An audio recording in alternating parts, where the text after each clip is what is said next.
Forget gurus. Forget anyone claiming to be an online business expert without going through the challenges of entrepreneurship themselves. The Real Money, Real Business podcast is here to prove the best insights in online business comes from your fellow online business builders. We dig into stories of entrepreneurs selling their business on the Empire Flippers marketplace so that you can learn how they made their business profitable, how they overcame obstacles, and what lessons they learned in their online journey. If you want to take your business and your knowledge to the next level, you've come to the right podcast. Let's get started. Hey everyone, welcome to the Real Money, Real Business podcast. I'm Michelle, and today we have Brent on the show who has just listed his business on the Empire Flippers marketplace. Hey Brent, good to have you on the show. How are you today? Yeah, I'm doing great. Thanks for having me. Well, I really want to thank you for making the time to come on today. I know that your business is getting a lot of interest and you have a lot of things to do related to the sale of the business. So I want to thank you for coming on. And I'm actually really looking forward to learning more about your business. But before we dive into the specifics, let's go over a brief summary of it.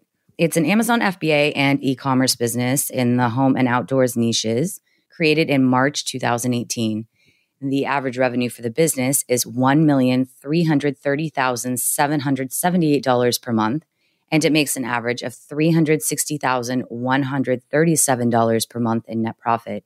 So included in this sale is a domain, including all site content and files, an additional domain, an Amazon Seller Central account with 448 SKUs, employee contacts, supplier contracts and relationships, a Shopify account, social media accounts for Facebook, Twitter, Instagram, and LinkedIn, trademarks, and an email list with 5,142 subscribers. So for anyone listening, you can visit empireflippers.com/marketplace and search for listing 60180 to learn more about this business. Or you can unlock this listing to start your due diligence if you're interested in purchasing this asset. So Brent, now let's turn it over to you. I'm really curious if you could fill us in on your background in starting and running online businesses.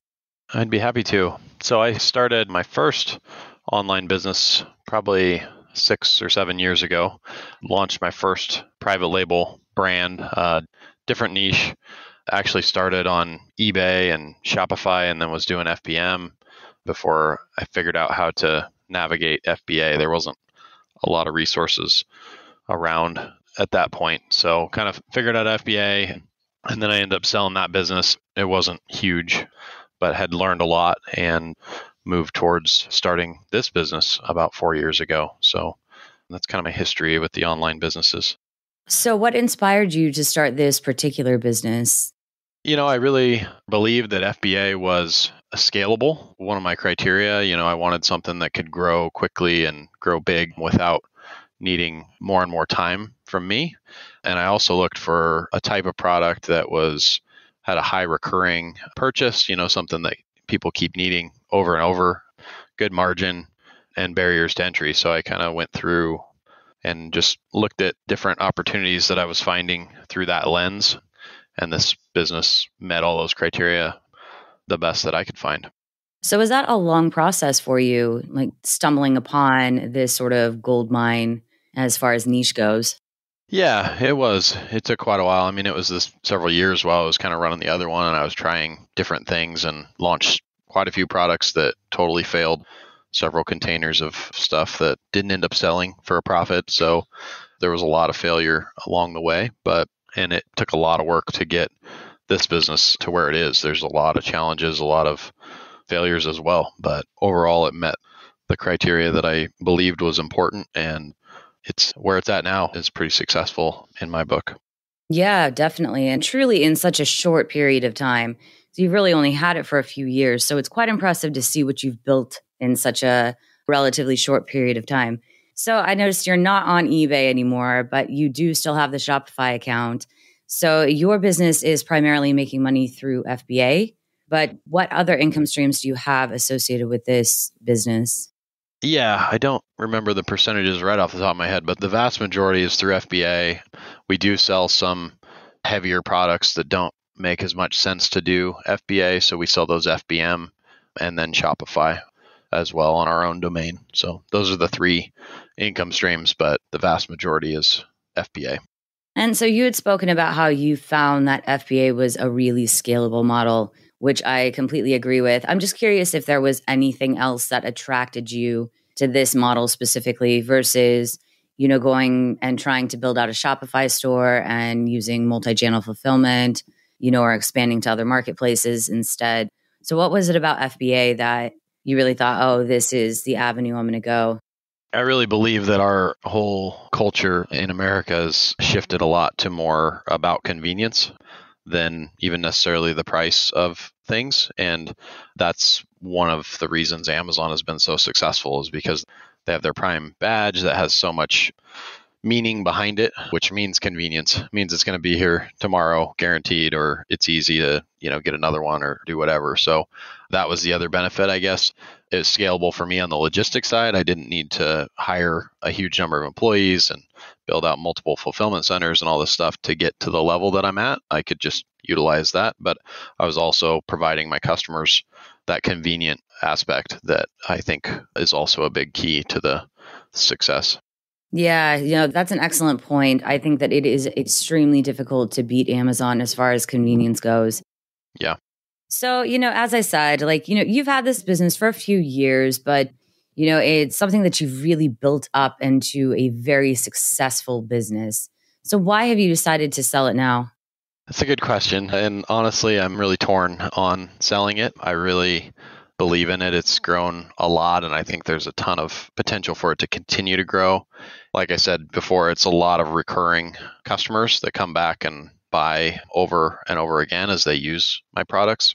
But, in the big picture, I actually have 6 kids at home, and I've always had a passion for investing in real estate. I've kind of been doing that on the side, and I'd like to switch to doing that full time. I think that's understandable. I completely relate. I've got 4. It can be difficult to juggle everything. Yeah. So, what would you say was your biggest win since you started this business? If you were to get back into the online space, maybe further down the road, what is something that you learned from this business that you might apply to another business? Yeah, it's a good question. I mean, keeping in mind the scalability of everything that you do, things that work when you're selling, 10 or 15 orders in a day don't maybe work when you're selling 1,000 or 1,500 orders in a day. So, building things to be scalable is really important. I would say my biggest win, though, has just been the relationships I've built with my vendors, because as everyone knows, COVID has really disrupted our supply chains, and the relationships with the vendors has helped partner together where I have been able to continue getting a good flow of product, and they've wanted to grow with me for the long term. So it's been really a win-win relationship, but it's helped me keep my product in stock and be able to continue to grow through challenging times. Absolutely. I think that is such an important point to highlight, just how valuable a good relationship with your supplier can be. Yeah. I wanted to ask a little bit, because you have a very unconventional model and you are selling private label products, but you are also bundling them with, you're an authorized retailer for larger branded products. Could you tell us a little bit more about that? Yeah, sure.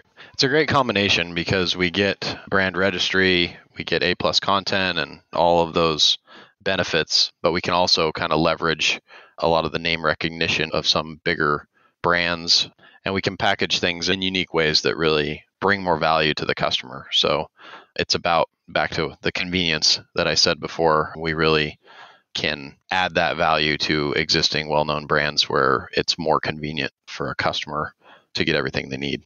Definitely. And at this point in time, though, the majority of your sales are currently coming from your own private label products.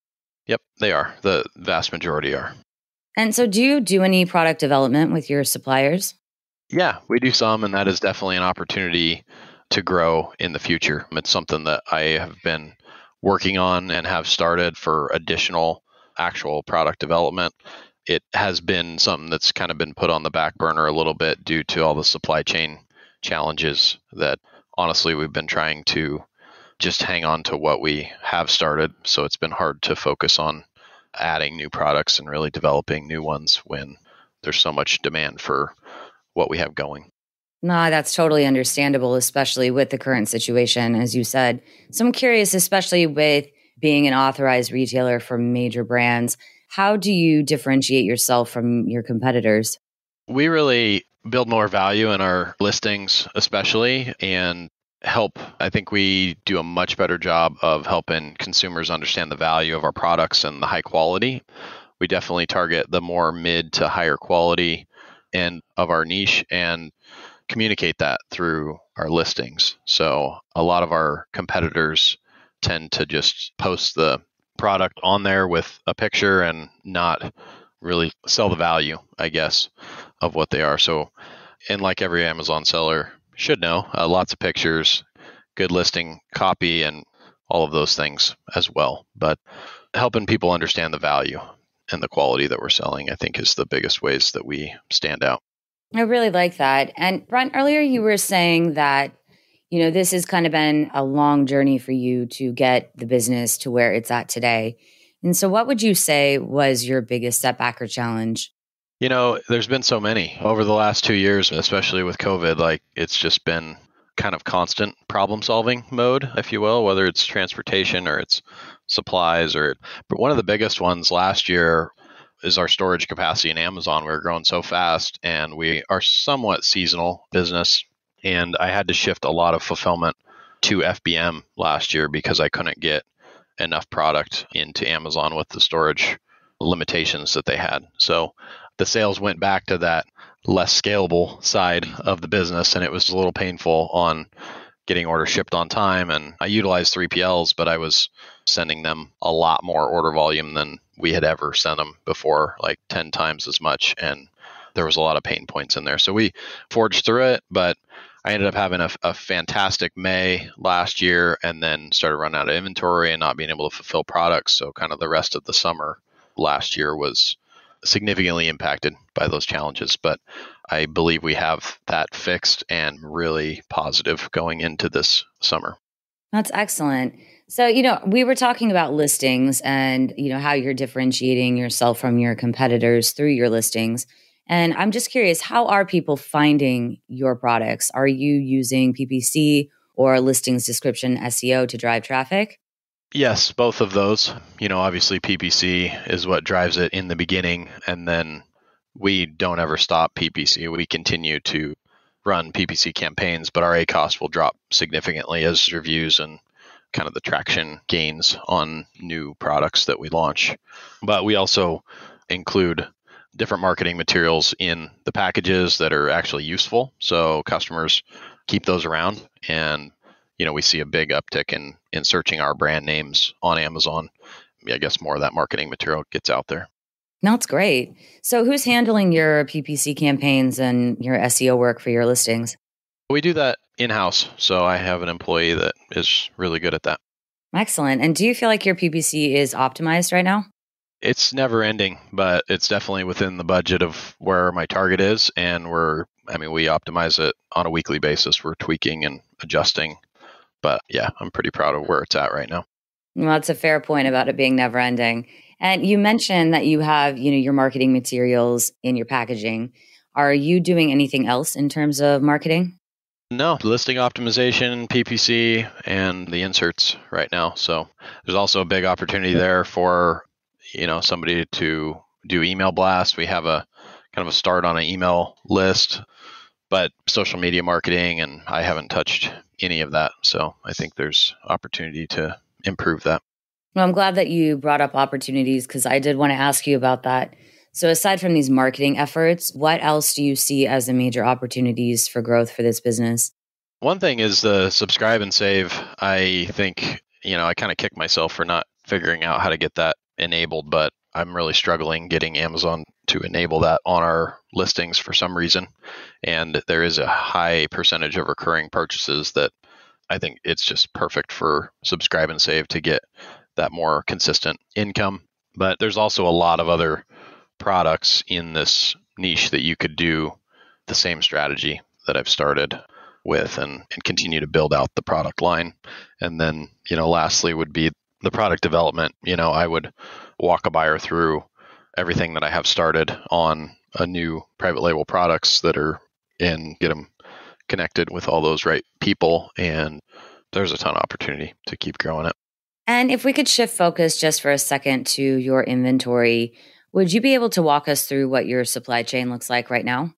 Sure. Yeah, everything is sourced domestically. So some of it does get imported, but I buy it from vendors here in the US, then shipped into our 3PL, which does the, receiving, storage, does the FBM fulfillment and the Shopify direct to consumer fulfillment out of storage there, and then also preps the bundles. So, the product comes in as individual items from different vendors, and then we turn it into, multi-unit bundles that are either boxed or heat shrink wrapped or different ways there. And then we send full truckloads into Amazon FBA. So we don't use Amazon small partnered or anything like that, which I know there's been a lot of challenges with over the last year. So we schedule our own full trucks that do a live unload in the Amazon cross-dock, and we can get stuff checked into Amazon pretty quickly. And how long does it usually take to replenish your inventory? Well, if it's out of our stock in our 3PL, we can get it checked into Amazon in just 2 to 3 weeks. But the bundling process does, depending on which product it is, take a little bit longer. It's a little more labor intensive to build those. So we kind of have a constant flow going, but it's a pretty short supply chain compared to bringing containers in from overseas or something like that. It's significantly shorter. Yeah, I can understand that. That's definitely one of the benefits of having domestic suppliers. Earlier, you had mentioned that, with your suppliers, with the vendors that you work with, you've got really good relationships with them. How often are you in contact with them, would you say? We have sales reps that are on call anytime that we need anything. I have an employee that does all of our purchasing and, has those really good connections. And she's probably talking to them, a few times a week. I can reach out anytime that I need to. And then we probably have, quarterly or so meetings to kind of review where things are at. And I know we touched a bit upon some of the issues that you had with your inventory limits at Amazon. And I know this is a major pain point for basically anyone who has done FBA over the past few years. So would you mind sharing with us approximately what your current inventory limits are at Amazon and if they've been raised or limited in the past year? Yeah, they've definitely been going up recently. After Q4, I think everybody's went up quite a bit. Yeah, right now on the standard size storage, which is the majority of our stuff, we have a maximum unit level of 385,866 units that we could send in. All right. Well, that's pretty good. So that's got to give you some breathing room, at least compared to past years. And you mentioned that May was a really good month for you last year, and you had some stock out issues that affected your summer. So what steps did you take after that to try to prevent that from happening in the future? In the volatile COVID world that we live in, forecasting is really, really hard, almost worthless. So it's really hard to, guess where sales are going to be. But I implemented some different strategies based on forecasting that are more short term. We're not looking at the last 3 years of sales anymore and the trends. We're looking at more recent sales trends. And then I just really stocked up. I'm very confident that we're going to have a good season, and I have enough product in-house right now to be able to meet the demand that we had last year. So I expect it probably to be higher, and there's still a chance that we'll end up running out of stock. But I brought in enough product and have been able to source enough product to basically meet the demand that was there last year that I was unable to meet. That's excellent. So, Brent, what does a typical week look like for you while running this business? Well, I have a couple other businesses that I'm running as well, so I actually spend more time on those ones. A typical week with this business is basically kind of a weekly call with my team to review, the past week's sales, forecasts, and days of inventory we have on all our key items, review, PPC spend and where ACOS is at, and just kind of, we have this report that we build out internally that gives us all our important facts and information that we're shooting towards and give direction there. And then, there's not a whole lot more. As I said in the listing, it's really kind of guiding the high level strategy of the business. I'll reach out to vendors and just kind of keep those relationships going and ask for help when we need more product of a certain type or something like that. But it's really just kind of guiding the ship, if you will. Yeah, it sounds like you really have things streamlined. And I know you've brought up a few times, some of the team that you have behind you helping you out running of the business. But just for the sake of clarity, could you run us through the team that you have in place and what everyone does? Yeah. So I have a e-commerce manager that does all the A+ content, listing optimization. So yeah, all that SEO, and manages the Amazon PPC campaigns. So she does all the image editing and that kind of stuff. And then when we launch new products, she's building out that copy and does all that. I have an inventory control manager that does all the purchasing with vendors, all the logistics, inbound, manages the 3PL, and manages the FBA inbound shipments, and resolves any stranded inventory or any stuff like that, and kind of handles that whole side of it. And then I have a data analyst that helps me with my other businesses as well, but he's really good at getting into the Amazon reporting and kind of pulling out those KPIs that I have found to be really important for our business to run it, and makes that report once a week that we go through to kind of know where we're at. I also have 2 VAs in the Philippines that help with a lot of the kind of recurring tasks as well. Yeah, it sounds like you've got a really solid team behind you. I know you were saying that if someone were to come in and purchase a business, that it's very likely that your team would be able to continue with a new owner, at least for a period of time. Yeah, obviously it would be up to them if they're comfortable with that, but I would expect so, and I would highly recommend them. I think it's a fantastic team, and we just have to have that conversation. Excellent. So what would you say is the biggest challenge that a buyer will face by taking over this business?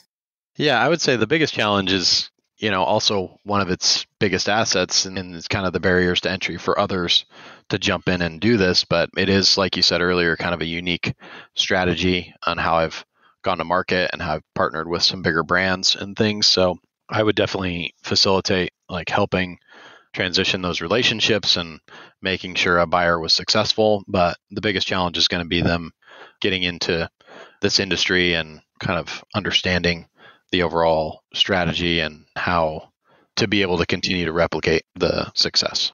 No, I think that's an excellent point. And I know that it's one that you highlighted before, is that there is quite a high barrier to entry, which is great for somebody as far as looking at competitors. But I can totally see what you're saying about just kind of getting the hang of things, developing these relationships in the same way that you have. Yeah, and I'm willing to support with that. Like, I don't expect to be out of it immediately, and I really want to see it be successful. So it's totally doable, but it is a little different than your traditional, full private label, imported product or whatnot. It's a little different strategy. And speaking of support, how much support are you offering buyers? That'll be negotiable depending on what a buyer really wants. I don't think there's a lot of support needed in a lot of the logistics and the Amazon side of things. There's probably more support needed in making sure those transition with the vendors goes really well, and that's totally positive. And I'm really confident that will happen, but I'm willing to kind of continue to facilitate that for 6 months or more if that is what a buyer wants, but we'll have to talk about that. And would you commit to a non-compete for a new owner? Yes, I would. I think that's reasonable. I would expect that if I was buying a business of this caliber, and I would be willing to do that. And with a business of this size, it's very difficult to get away from it, but would you be open to negotiating something like an earnout? I would be open to having a conversation, like I said, and I mean it. I really believe there's a lot of opportunity for growth with the business. But in an earnout, it's loosely sort of a partnership. So the buyer and what I believe in how they're going to run the business and keep it being successful is going to be really important to how comfortable I am with an earnout. So before we wrap up, I'm just curious, what drove you and motivated you while you were having this business? I love solving problems, and I just kept pushing, I guess, on whatever kept popping up and whatever was next to make it bigger and make it scale. So Well, given the last 2 years, I think that there were probably plenty of challenges to solve. Yeah, there was times that it felt impossible. But like I said before, the team I have has really been key in kind of pulling together and figuring out what to do and being really good at what they do and kind of all being on the same page of we're going to figure it out one way or another. And we have. So, I think the results are apparent. So it's pretty cool. Definitely. It's really good to hear, when you have this solid team behind you where you don't feel so alone in facing a lot of these challenges. So as we're kind of wrapping up, if you're putting yourself in the shoes of a buyer, why do you think this is a business worth buying? I guess I would just reiterate, some of the things that I said at the beginning. It's something that the same people buy repetitively and continue to need. It's something that the need has grown significantly over the last few years, and I believe will continue to. And it's got a lot of opportunity to grow with a really solid foundation already. So if it's something that you're wanting to take to that next level, it's a unique position to be able to do that. Yeah, I like that. And is there anything else that you'd like to share about the business that we might not have covered? I think we covered it all. I guess I would reiterate, the timing for me selling it right now is, I understand and I want to give a buyer opportunity where there's plenty of upside. I could have waited till the fall until I was done with this pool season and really capitalized on the position that I'm in right now. But I decided to go ahead and list it now while there's still huge opportunity this summer. And it's in a really strong place. So I guess I just would add that and get into that further if somebody wanted to set up an interview with me. Well, I think that's an excellent note to leave off on. I really want to thank you, Brent, for coming on and giving us a little more insight into both you and your business. I've really enjoyed this, and I appreciate you taking the time out of your day to do this. Yeah, thanks, Michelle. It was great talking to you as well. All right, everyone. Thanks for listening. To learn more and see if this listing has already been sold, head over to empireflippers.com/marketplace and search for listing 60180. If you're watching this on YouTube, click the link in the description to go straight to the listing. Once you've unlocked this listing, you'll be given everything you need to know about this business. So until next time, enjoy your digital journey.